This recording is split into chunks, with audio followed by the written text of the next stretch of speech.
A'udzu billahi minasyaitonir rajim. Ya Allah, hikmah ke-8 insyaallah.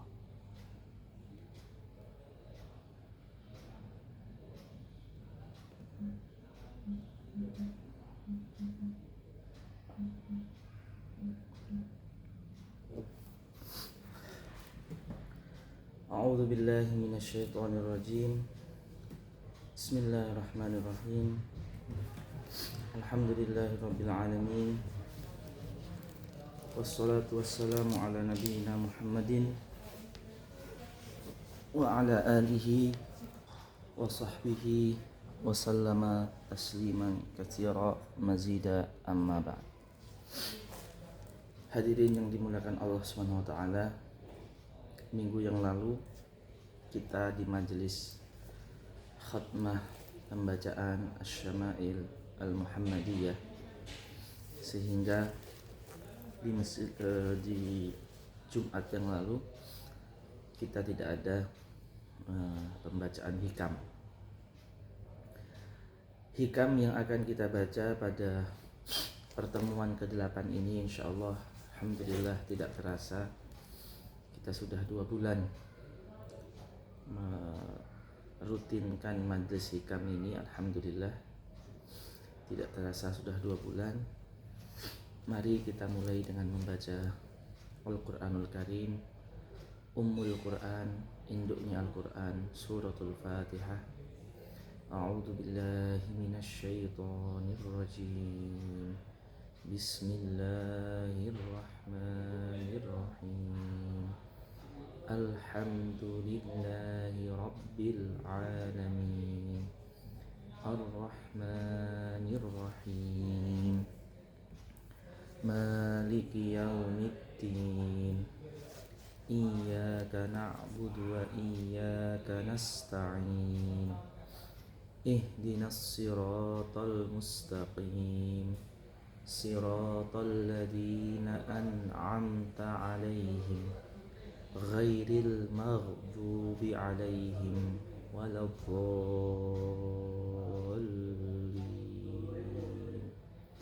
Amin. Ya Allah. Al-hikmatu ats-tsaminatu, hikmah yang nomor 8. Qala rahimahullah wa radhiyallahu anhu, berkata musannif sahibul hikam, naza'al aqdar, telah menentang takdir. Naza'a artinya menentang, al-aqdara takdir. Man istaqbaha min akhih, orang yang istaqbaha menjelekkan, akhihi saudaranya, ma la yadkhulu tahtal ikhtiyar, atas sesuatu, la yadkhulu yang tidak masuk, tahtal ikhtiyar di bawah kemampuan, keinginan orang tadi. Arti singkatnya, telah melawan takdir orang yang menjelekkan saudaranya karena hal yang dia sendiri gak bisa ngatur itu. Contoh, menjelekkan orang yang cacat. Ketika kita na'udzubillah menjelekkan orang yang cacat, hakikatnya kita sedang melawan takdir Allah. Karena orang yang cacat sendiri itu sebenarnya dia gak mau cacat. Dia cacat itu bukan pilihan dia. Jadi kalau kita menjelekkan orang yang terkena sesuatu, yang sesuatu tersebut bukan karena ikhtiar dia, itu kita sebenarnya telah mencela Allah itu sendiri.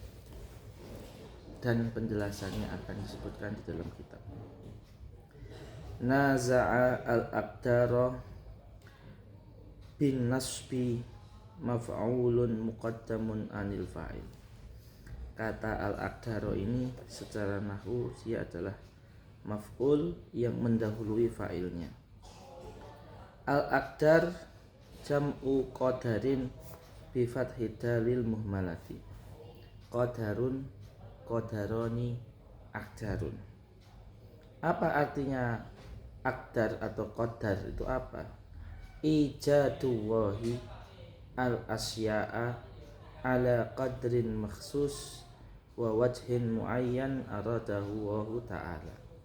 Pengadaan Allah akan sesuatu ala qadrin makhsus dengan ukuran yang tertentu, wa wajhin muayyan dan bentuk yang tertentu, aradahu Allahu ta'ala yang Allah inginkan. Jadi sesuatu yang Allah adakan, perbuatan kita, makhluk yang tercipta, sesuatu yang ada, itu semua adalah takdir atau qadar dari Allah Subhanahu wa ta'ala. Ada karena diadakan oleh Allah Subhanahu wa ta'ala. Baik. Jadi perbuatan Allah mengadakan segala sesuatu itu namanya qadar. Naza'al aqdar, telah melawan takdir Allah. Man ismun mausulun fi mahalli raf'in fa'ilu naza'a. Orang yang istakbaha, menjelekkan, min akhihil muslim, menjelekkan saudara muslim, ma la yadkhulu tahtal ikhtiyar, sesuatu yang dia tidak punya pilihan, bi an la yakuna lahu hilatun, orang itu la yakuna lahu, tidak memiliki hilatun, jalan lari, fi daf'ihi wa radihi, untuk melawan dan menolaknya. Kayak wajah yang buruk, kayak cacat, itu orang itu sendiri yang cacat itu enggak punya cara untuk menolak cacat. Orang dilahirkan dengan keadaan orang sempurna, itu dia sendiri nggak bisa memilih mau dilahirkan dalam bentuk apa, dia tidak bisa memilih. Seperti itu. Kakubhi surah, seperti bentuk yang jelek. Wa mailil qalbi, seperti hati yang condong lebih menyukai istri kedua daripada istri pertama, atau lebih mencintai istri pertama dari istri kedua. Condongan hati itu kan juga kadang manusia nggak bisa ngatur kecondongan hati. Tapi kalau adil itu kan bisa diatur. Tapi kalau kecondongan hati kan nggak bisa diatur. Faman istakbaha min akhihi, barang siapa yang mencela saudaranya, ma la yadkhulu tahta ikhtiyarihi, yang dia tidak bisa mengaturnya, fahuwa munazi'un, sesungguhnya dia telah melawan lima qadarahu wa ta'ala, hal yang telah Allah takdirkan. Wa mu'taridun alaihi ta'ala, dia telah menentang Allah ta'ala, dia telah menentang Allah. Karena orang yang terjelekan itu sendiri dia tak tahu kok terjadi ini gitu. Wa haka Syekhun al-Alamah As-Sayyid Umar Al-Jailani hafizahullahu ta'ala, hikayah atau kisah dari Syekh Umar Jailani, diriwayatkan oleh Syekh Ahmad Ghazali Muhammad Fathullah, penulis syarah hikam ini, anna ba'da salihina ra'a kalban ajraba, sebagian orang soleh itu pernah lihat anjing yang kudikan, anjing yang kuatal, wasikhan, kotor, fi mazbalatin, di tempat sampah. Fadzamahu, kemudian seorang soleh ini lisannya nggak bisa direm, kemudian memisui anjing yang kotor dan kuatal tadi. Fa'antaqallahu dzarikal kalba, kemudian qadarullah di situ kan anjingnya diberikan kudrah untuk bicara, wa qala lahu, dan anjingnya berkata kepada orang soleh tadi, anta ta'tarid ala san'ah am ala sani, kamu menghina ciptaan atau pencipta. In kunta ta'tarid ala son'ah, kalau kamu menghina penciptaan, falau kanal khiyaru li ma uhibbu an akuna kalban, kalau pilihan itu di tanganku, saya nggak ingin jadi anjing. Wa in kunta ta'tarid ala soni' fahuwa la yus'al amma yaf'al, tapi kalau kamu mendebat yang menciptakan itu tidak ditanya kenapa menciptakan, karena dia Tuhan nggak diatur. Terlepas kisah ini, para pendengar boleh percaya boleh tidak, tetapi ibrohnya adalah ketika kita menghina sesuatu yang tidak orang itu punya pilihan, itu ada dua kemungkinan saja. Kamu menghina penciptaannya atau pencipta. Kalau kamu menghina penciptaan, yang dicipta itu juga gak mau diciptakan seperti itu. Tapi kalau kamu menghina pencipta, itu musibahnya lebih besar lagi. Selanjutnya, wa misluhu ma fi tafsiril Alusi, kejadian yang serupa disebutkan oleh Imam Alusi dalam tafsirnya, anna Nuhan, sesungguhnya Sayyidina Nuh alaihi salam, innama summiya Nuhan, beliau dinamakan Nuhan likathrati nauhihi, karena beliau banyak nahayanuhu, banyak nauh. Apa itu nauh? Nauh itu menangis sambil teriak. Wa bukaihi ala nafsihi, dan menangis atas dirinya. Wa yunqalu fi sababi bukaihi, dan diriwayatkan bahwa sebab Nabi Nuh itu selalu menangis, annahu alaihi salam ra'a kalban ajraba qadiran, melihat anjing yang gatal dan kotor. Fabasaqa alaih, kemudian meludahi anjing tadi. Kemudian fa'antaqahu Allah Ta'ala, kemudian Allah memberikan kudrah untuk kalam kepada anjing tadi. Faqala ata'ibuni am ta'ibu khaliqi, kamu menghina saya atau menghina Tuhan yang menciptakan saya. Fanadima wa naharida, kemudian Nabi Nuh menyesal dan sering menangis gara-gara kejadian ini. Ala kulli hal, pelajarannya bisa kita ambil, tapi itu sebuah permisalan dari kisah yang disebutkan sebagian ulama. Wa man ataba akhahu, barang siapa yang mencela saudaranya, ala adamit tasawi fi mailil qalbi, yang tidak bisa adil atas rasa cinta di hatinya, ila ba'dil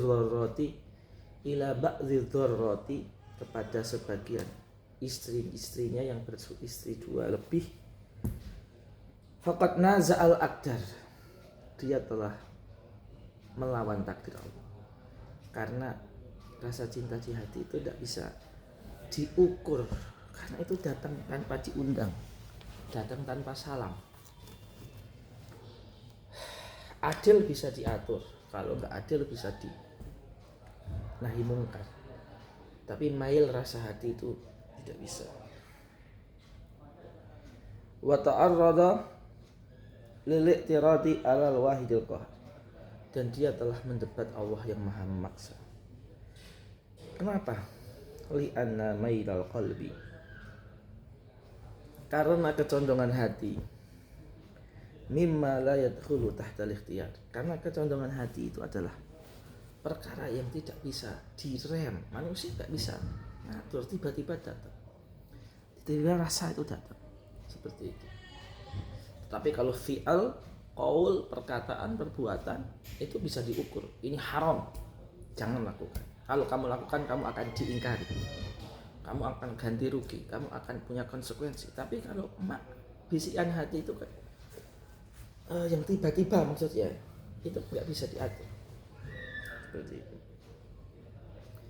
Fa'an Aisyah radhiyallahu anha qalat, diriwayatkan dari Siti Aisyah, kana Nabi sallallahu alaihi wasallam, sesungguhnya Rasulullah sallallahu alaihi wasallam, yaqsimu baina nisa'i, membagi jatah tinggal atas istrinya, fayadil, dan beliau dalam membagi jatah itu adil. Karena itu perkara perbuatan bisa diadil, bisa diukur. Tapi setelah beliau membagi dengan adil itu, beliau berdoa, Allahumma hadza qasmi fi ma amli. Ya Allah, ini keadilan pembagian yang bisa saya lakukan. Fala talumni fi ma tamlik wala amlik. Jangan dosakan saya di sesuatu yang engkau miliki dan tidak saya miliki. Yaitu apa? Rasa hati yang kadang tiba-tiba berubah, lebih condong ke sini atau ke sini. Itu Rasulullah minta ampun sama Allah karena itu hal yang memang tahta ikhtiar, la yadkhulu tahta ikhtiar, tidak masuk di ikhtiar manusia. Rawahu Abu Daud wa Tirmidzi wa Nasa'i. Diriwayatkan oleh Imam Abu Daud, Imam Tirmidzi dan Imam Nasa'i. Yakni biqaulihi fi ma tamlik wal amlik. Arti dari perkataan hadis Rasulullah, fi ma tamlik wal amlik, yang engkau Allah miliki dan tidak aku miliki, artinya adalah mailul qalbi al-tabi'i, kecondongan hati yang secara tabiat muncul gitu tanpa dia undang dan tidak bisa direm, yang tiba-tiba itu dimaafkan.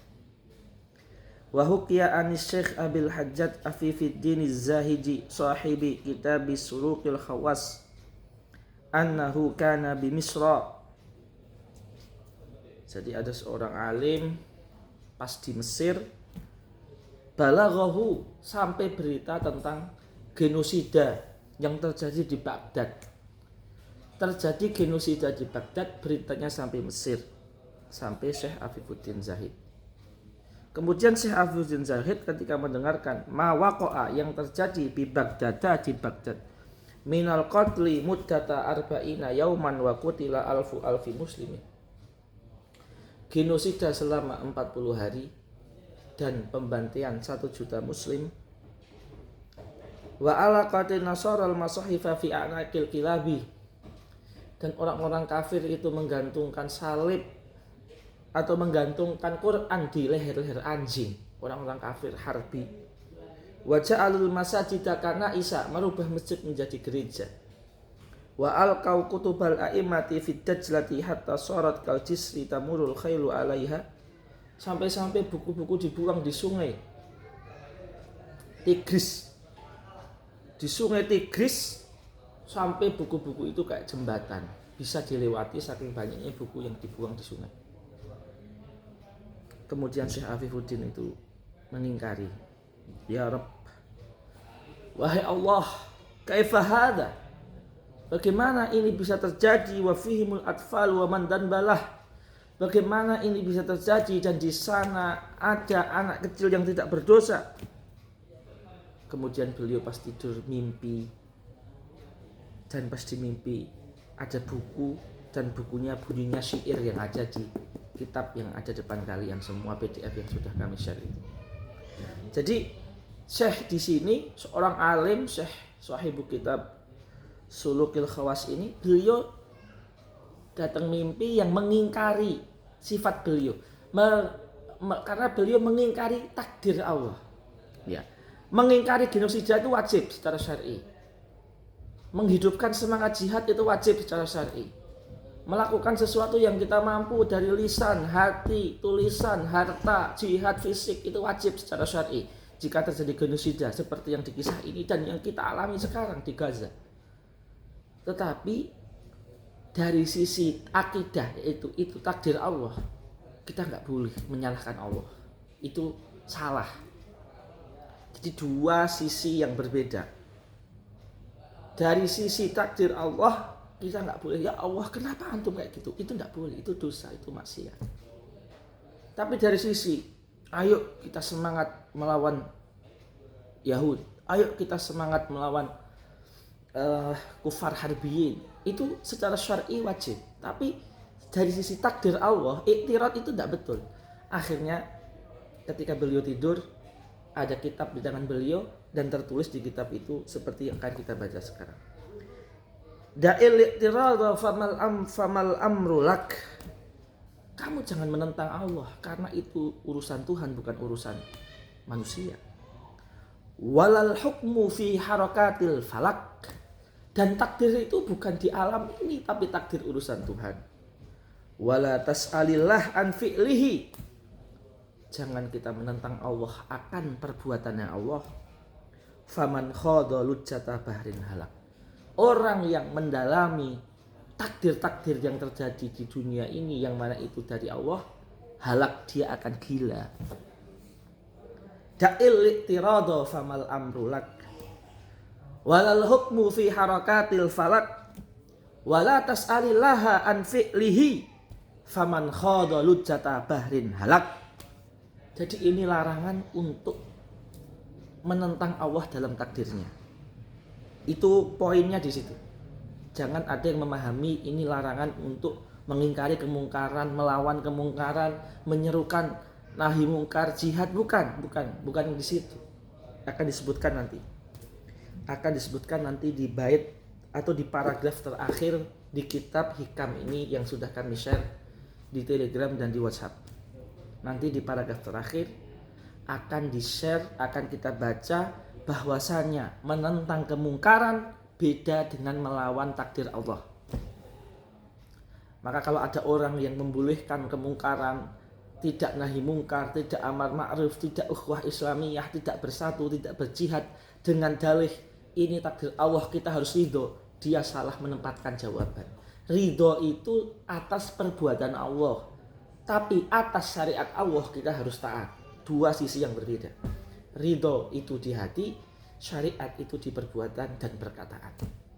Ini banyak hal yang penting sekali yang banyak orang tidak paham ini. Wahuqiya fi nawadiril Qalyubi, disebutkan dalam kitab Nawadirnya Imam Qalyubi. Anna Syaqiqan al-Balkhi istara bitikhatan limro'atihi. Saya jelaskan cerita ini dengan bahasa Indonesia dulu. Imam Syaqiq Balkhi ini imam minas salaf, ahlus sholah, ahlus zuhud, orang alim, orang soleh, orang ahli ibadah di zaman salaf. Imam Syaqiq Balkhi membeli semangka untuk istrinya. Kemudian semangkanya itu ghairu thayyibatin, artinya enggak manis dan enggak enak. Terus kemudian suaminya bilang gini, wahai istriku, kamu marah karena semangkanya enggak enak. Kamu marah sama penjualnya, atau marah sama saya yang beli, atau marah sama petani yang nanam, atau marah sama Tuhan yang menciptakan. Kamu cuma punya 4 kemungkinan marah saja. Ima marah sama penjual, ima marah sama saya yang beli, ima marah sama petani yang nanam, ima marah sama Allah yang menciptakan. Jikalau kamu marah sama jikalau kamu marah sama penjual itu kalau tahu itu nggak bagus, nggak mungkin dia mau beli dari penjual yang sebelumnya. Jadi dia juga nggak tahu. Kalau kamu marah sama saya yang beli, suamimu ini, saya juga kalau tahu itu nggak manis nggak akan beli, tapi saya nggak tahu. Atau kamu marah sama petani, apalagi petani, dia itu cuma nanam, nggak tahu isinya, dia nggak tahu apa-apa. Kalau dia itu tahu manis itu caranya dimasukin gula, dibuka dulu, dia akan bikin manis itu semangka.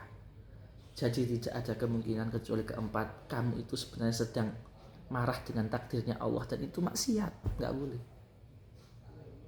Seperti itu. Ini kisahnya seperti itu. Sekarang saya bacakan kisahnya dengan bahasa Arab. Anna Syaqiqanil Balkhiya istara bittikhatan limra'atih. Imam Syaqiq Balkhi, Imam Syaqiq al-Balkhi membeli bitikhah, membeli semangka untuk istrinya. Fawajadatha ghaira thayyibatin faghadibat. Faqala laha ala man taghdabin, ala al-ba'i aw ala al-mushtari aw ala az-zari'i aw ala al-khaliqi. Fa amma al-ba'i'u falau kana minhu lakana atyaba syai'in yurghabu fihi, wa amma al-mushtari falau kana minhu lashtara ahsanal asya'i, wa amma az-zari'u falau kana minhu la ambata ahsanal asya'i falam yabqa illa ghadabuki alal khaliqi fattaqillah. Setelah cerita yang saya ceritakan tadi kan cuma ada kemungkinan tempat. Kamu marah sama siapa? Pedagang nggak tahu apa-apa. Pembeli Pembeli nggak tahu juga. Petani apalagi. Berarti kamu marahi sama Allah. Fattaqillah. Bertakwalah kepada Allah. Wardai biqada'ih. Ridholah dengan takdir Allah. Fabakat waradiyat bima qala Allah Ta'ala. Akhirnya istri Imam Syakir Balkhi tadi nangis dan ridho dan taubat kepada Allah Subhanahu wa taala. Paragraf yang terakhir yang saya katakan tadi, nahi mungkar, perlawanan terhadap Israel, pemboikotan terhadap produk-produk yang membela Zionisme, itu bukan termasuk bab melawan takdir. Udahlah, kita di rumah aja, ini kan takdir Allah, Palestina diperangi Israel itu. Bukan itu. Jadi melakukan aksi atau qaul atau fi'il, perbuatan atau perkataan, itu bukan masuk ke bab tidak ridho dengan takdir Allah. Itu masuk dalam bab menjalankan syariat Allah. Tapi hati kita meridhoi yang terjadi ini dari Allah. Ini perbuatan Allah, kita nggak menyalahkan Allah gitu loh. Jadi munaza'atul aqdar itu tetap letaknya di hati. Walaisa min munaza'atil aqdari, dan tidak termasuk melawan takdir, istiqbahu tarkil adli baina zaujat, mengingkari ketidakadilan suami terhadap istrinya yang lebih dari satu. Walaisa min munaza'atil aqdari, ya, wa tarki ta'ati wa istiqbahu tarki ta'ah, ya, mengingkari orang yang bermaksiat itu bukan melawan takdir Allah, enggak. Ada orang maksiat terus kita ingkari, jangan bermaksiat, itu bukan melawan takdir Allah, gitu loh. Wa fi'lil maksiyah, mengingkari perbuatan maksiat, itu bukan mengingkari takdir Allah, bukan. Ya. Li'anna dzalika dakhilun tahtal ikhtiyar, karena maksiat, meninggalkan kewajiban, pembantian Israel, genosida Israel, itu perbuatan mereka semua yang melakukan kejelekan itu dakhilun tahtal ikhtiyar. Itu mereka melakukan itu karena sadar, bukan terpaksa, gitu loh. Maka kalau sesuatu yang di bawah kesadaran manusia, pengingkarannya itu bukan masuk melawan takdir. Sesuatu yang di bawah keinginan manusia, pengingkarannya tidak dinamakan melawan takdir. Dinamakan melawan takdir itu kalau sesuatu tidak di bawah keinginan manusia, seperti rasa di hati, seperti dilahirkan cacat, itu kayak gitu.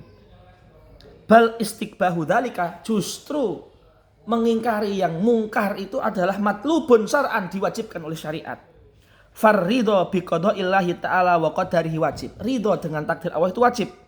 Li'annahu yantafi ma'hul i'tirad ahli ta'ala. Karena hanya dengan ridho lah kita enggak mendebat Tuhan itu dengan ridho.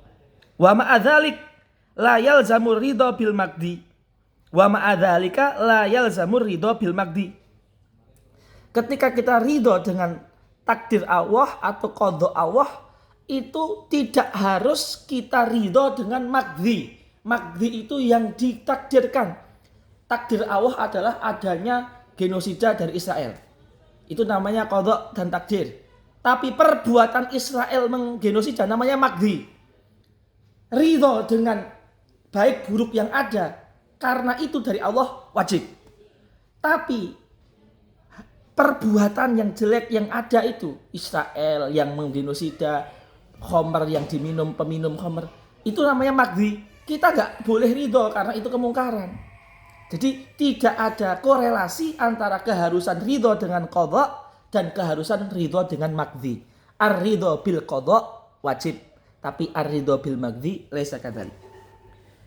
La yalzamur ridho bil magdi fayutlabu minhu ma yambagi talabuhu wa yuhrabu mimma yambagi al-harabu minhu, kama qala radhiyallahu anhu. Adapun dengan sesuatu yang telah terjadi, kalau itu perintah wajib kita lakukan, perintah sunnah kita lakukan, larangan haram kita tinggalkan, larangan makruh kita tinggalkan. Seperti itu dengan magdinya, bukan dengan qadha dari Allah Subhanahu wa taala. Hadirin yang dimuliakan Allah, sekarang waktu untuk tanya jawab. Silahkan yang ada pertanyaan. Alhamdulillah hikmah ke-8 sudah kita baca.